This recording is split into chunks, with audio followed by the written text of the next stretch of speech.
Ginette Bedoya fue secuestrada, torturada y violada por paramilitares el 25 de mayo del 2000 mientras investigaba distintos crímenes y violaciones a derechos humanos en la cárcel La Modelo en Bogotá, Colombia. Tuvo que esperar 21 años para que se hiciera justicia.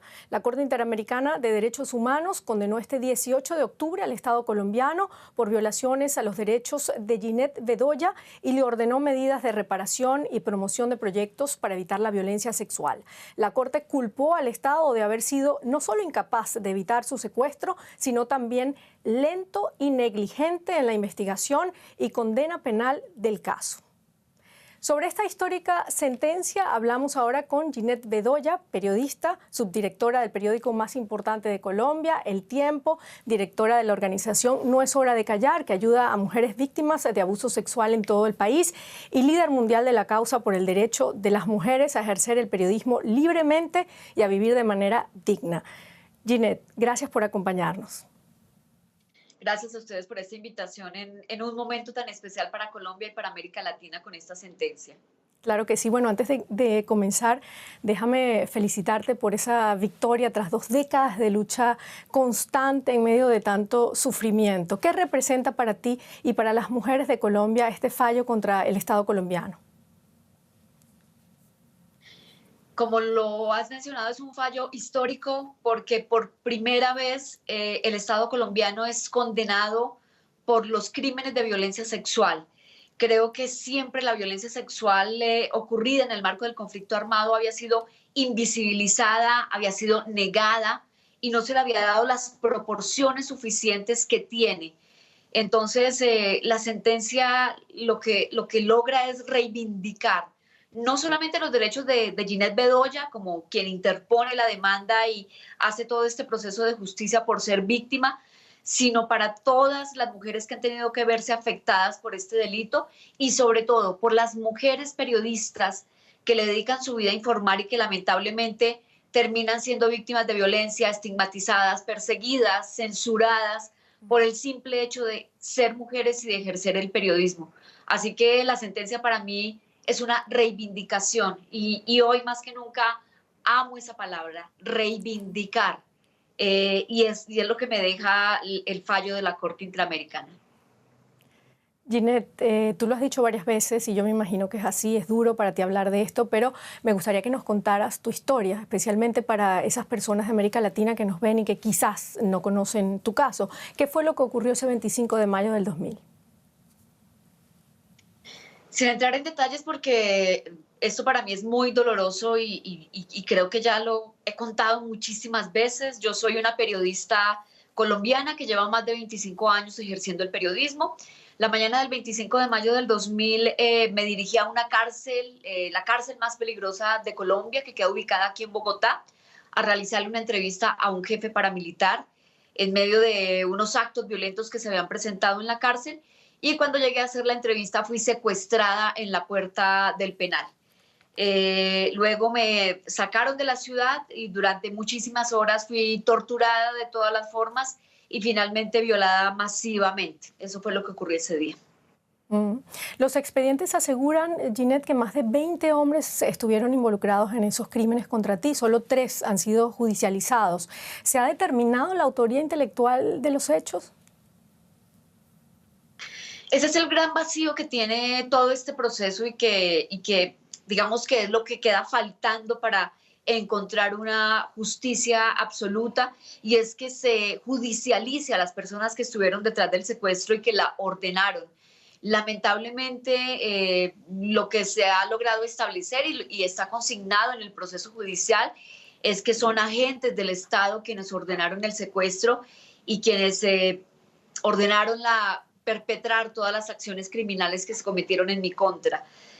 No llevar a la justicia a la totalidad de los responsables indudablemente es tener una justicia incompleta, pero además es un aliciente para la impunidad, no solamente en mi caso, sino en los crímenes de violencia sexual y de violaciones de libertad de expresión.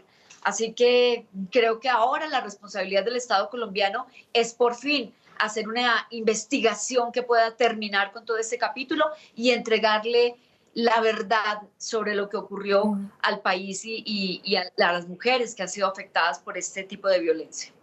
Claro, tú tocaste esa palabra clave, que es la impunidad. Desde que ocurrieron los crímenes contra ti, han pasado 6 gobiernos y 4 presidentes allí en Colombia. ¿Por qué no se hizo nada? ¿Por qué hubo tanto silencio por parte del Estado colombiano? Es difícil responder esa pregunta cuando nosotros mismos, y cuando hablo de nosotros, digo mi mamá, mis abogados, la Fundación para la Libertad de Prensa que ha acompañado el proceso y yo, nos lo preguntamos todos los días. ¿Por qué teniendo todos los elementos de prueba? ¿Por qué teniendo los testimonios? ¿Por qué teniendo los señalamientos contra las personas que participaron en este crimen? Pues la justicia no hizo nada. Yo en parte considero que hay muchos hilos de poder y muchas personas que tienen unos manejos muy altos de poder en el país que no van a ser tocados, que tienen tanto poder y que tienen información de tantas personas que es imposible casi que llegar a ellos. Esa es una de mis hipótesis, pero realmente el otro punto es que lamentablemente la justicia en Colombia siempre ha sido muy lenta y muy inoperante para poder cubrir los crímenes que se cometen aquí, sobre todo los crímenes que tienen que ver con violencia de género. El punto para poderles magnificar esto es que la impunidad en los crímenes de violencia sexual cometidos en el marco del conflicto armado se mantienen en el 98%. 98% de impunidad. Y lamentablemente, pues mi caso está ahí, en ese 98%. Increíble. Bueno, ¿y qué medidas, hablemos de ese fallo, qué medidas ordenó la Corte Interamericana a fin de reparar los daños causados a Ginette Bedoya y a la sociedad en general? Ese es el punto más importante porque en eso que les estaba hablando de la dignificación y sobre todo de la reivindicación de derechos, lo más grande que pueden recibir las víctimas es que se les reconozca, pero sobre todo que se les dé herramientas para poder hacer su proceso de sanación.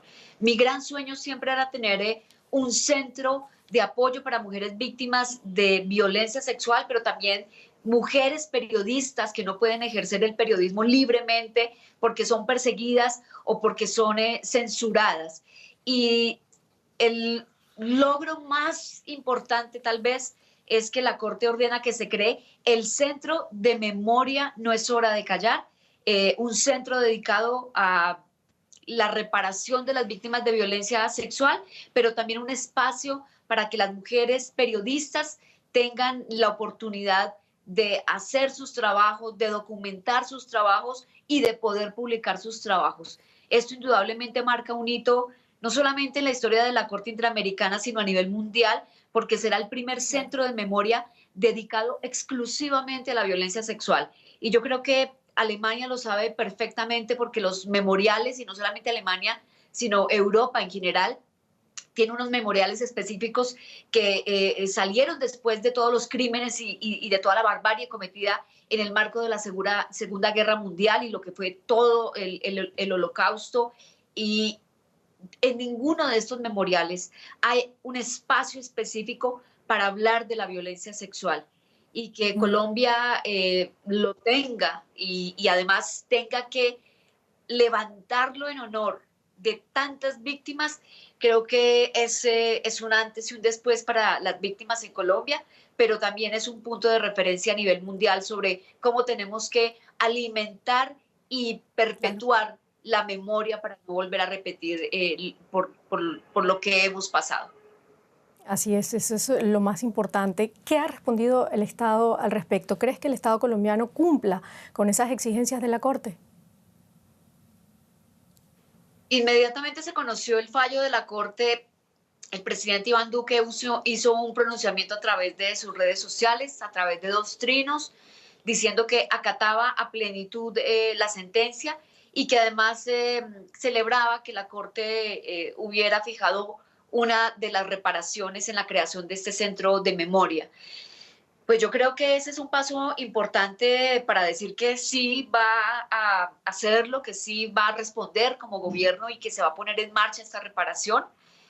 independientemente de lo que ocurra de aquí en adelante, es claro que la Corte va a estar muy encima del Estado colombiano para que las reparaciones, porque no es solamente el centro de memoria, también es un fondo para que podamos documentar la violencia contra las mujeres periodistas y también otras acciones por la libertad de prensa y por los derechos de las mujeres víctimas de violencia sexual.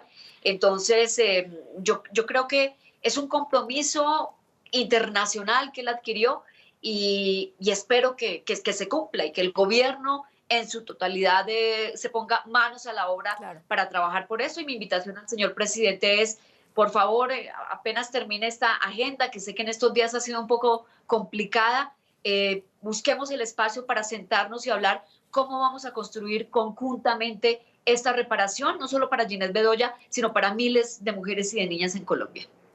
Por supuesto. Bueno, Ginette, me has dicho que llevas más de 2 décadas documentando el conflicto armado colombiano. Yo te pregunto, con el proceso de paz en Colombia, ¿ha llegado alivio para las víctimas, especialmente para esas mujeres colombianas que fueron víctimas de abuso sexual? ¿Se ha hecho justicia también con ellas?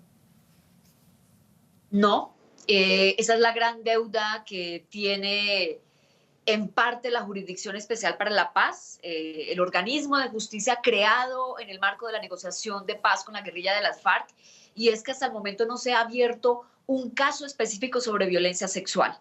Es necesario y urgente abrirlo y tenerlo porque las mujeres han documentado sus casos y se los han entregado a la Jurisdicción Especial para la Paz, pero no han tenido respuesta. Nosotros, como no es hora de callar, hemos acompañado muchos casos y le hemos entregado esos casos a la JEP, pero han transcurrido ya varios años y no hemos tenido respuesta, y creo que parte de la grandeza del Estado en este momento es que la JEP salga, se pronuncie y sobre todo reconozca a las víctimas en general. Pero yo sí quiero hacer el llamado al capítulo especial de las mujeres víctimas de violencia sexual cometida por la guerrilla de las FARC. Creo que falta todo para documentar, para iniciar un proceso de reparación a estas mujeres y sobre todo para reconocer que el aborto forzado, que la esclavitud sexual y que el abuso sexual efectivamente fueron cometidos por integrantes de la guerrilla de las FARC. Ginette, me queda muy poco tiempo, pero no quiero dejar por fuera esta pregunta. Tras esta sentencia, ¿crees que Ginette Bedoya pueda pasar la página de lo ocurrido aquel 25 de mayo del 2000 o es imposible cerrar las heridas? Yo creo que tengo que pasar la página de este capítulo, digo de este capítulo de 2 décadas de buscar justicia. Efectivamente hay heridas que nunca voy a poder cerrar, porque fue tal el daño que no hay nada en el mundo que lo pueda reparar.